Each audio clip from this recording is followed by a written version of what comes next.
kita membuang-buang waktu kita, maka kita akan mengalami apa saudara? Kertak gigi, Alkitab bilang. Serem nggak saudara? Kita akan mengalami kertak gigi yang kekal di neraka saudara. Coba. Kita akan mengalami penyiksaan yang everlasting, ya, sepanjang masa, kekal. Coba Alkitab katakan bahwa akan ada kertak gigi. Wah, serem saudara. Kertak gigi saudara, itu orang ketakutan aja sampai gigi gitu. Nah kayak gitu tuh selama-lamanya tuh. Coba gigi gitu. Aduh, itu udah bukannya penderitaan lagi saya bilang ya. Sangat menderita. Lalu di Ibrani 3 ayat 15 saya bacakan. Ibrani 3 ayat 15 dikatakan, tetapi apabila pernah dikatakan pada hari ini, jika kamu mendengar suaranya, jangan keraskan hatimu seperti dalam kegeraman. Ya, Tuhan katakan today, hari ini, jangan buang-buang waktu kita. Kalau kita dengar suara Tuhan, mari datang padaku. Jangan tunda saudara. Ya, jangan tunda. Waktunya Tuhan tidak ada yang tahu saudara. Amin. Tidak ada yang tahu. Kita harus siap sedia. Ya, siap sedia. Lalu jadi Yesus katakan bahwa kalau kita membuang-buang waktu kita, ya, kita akan menyesal. Ya, penyesalan itu ada, sudah menunggu saudara. Ya, sudah menunggu. Ya, kita mau mengampuni orang, ada yang bersalah sama kita menunda-nunda nih. Kita belum tentu loh ketemu orang itu lagi. Ya, saya ada pengalaman. Saya memang sampai sekarang saya ada rasa nyesel gitu ya. Saya punya anti ya, tantenya Eli ya, Dia itu sebenarnya sih unmarried, ya, unmarried. Dia juga akhirnya dia married pun kepaksa gitu, ya. Saya sebenarnya kesel sama dia, karena tingkah lakunya itu kadang-kadang, sama orang kok jahat gitu kadang-kadang, ya. Sama saya sih baik, tapi waktu saya pacaran sama Eli, waduh jam 9 saya udah dimaki-maki sama dia. Jam 9. Ini udah jam 9 pulang. Waduh, saya udah dimaki-maki.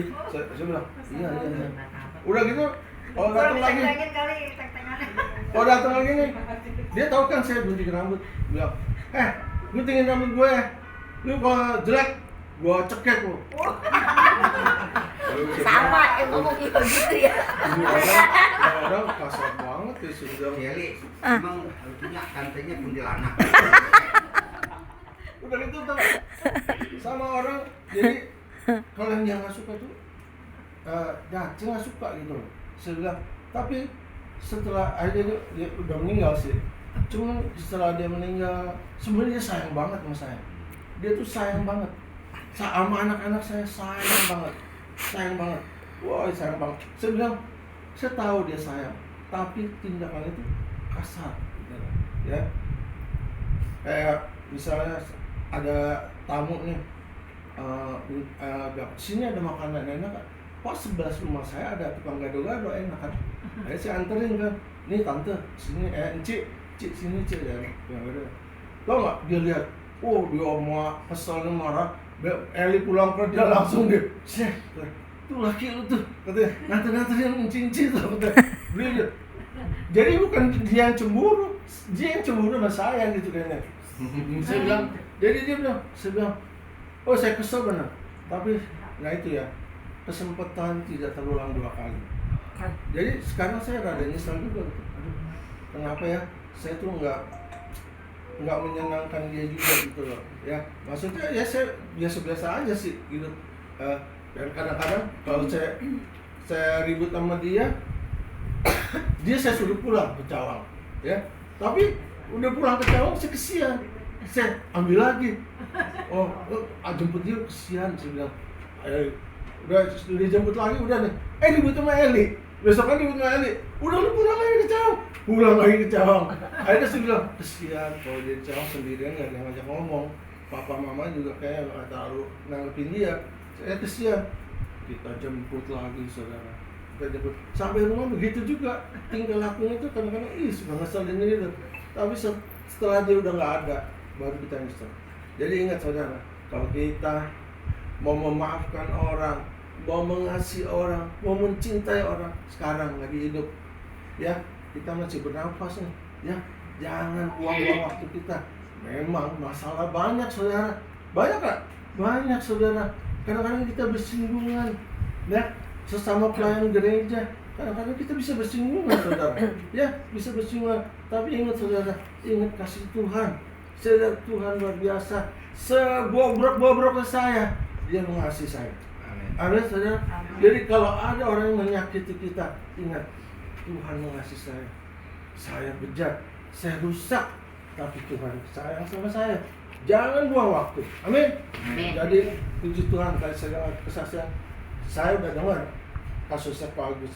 Saya juga berdoa Pak Agus. Saya bilang Tuhan, biar Pak Agus diberi hati. Wah, ada kan.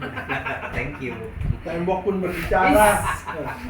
Saya berdoa loh, Bang. Tuhan, biar Pak Agus diberi kelembutan hati. Karena dia seorang pemimpin rohani juga, saya bilang. Dia harus punya hati yang mengasihi, yang mengampuni. Jadi puji Tuhan. Tuhan dikatakan, dia bilang, don't waste your time. Ternyata dia sudah melakukan. Amin. Ini khotbah bukannya satu kebetulan, saudara ya. Amin. Jadi Pak Agus benar-benar sudah melakukan. Ya, puji Tuhan. Jangan sampai terlambat menyesal. Kalau anak-anak itu sampai akhirnya kenapa-napa, terus kita menyesal sekali. Itu darah daging kita, apalagi ya nggak? Juga apalagi teman-teman juga sepelayanan lagi Pak. Ya kita harus mengampuni. Ya. Jadi banyak orang kadang berencana mau ketemu tuh ya besok deh gua ke gereja gini satu hari ya one day gua datang ke gereja. Tapi one day itu belum tentu sampai begitu. Amin. Belum tentu kita ketemu hari itu. Kita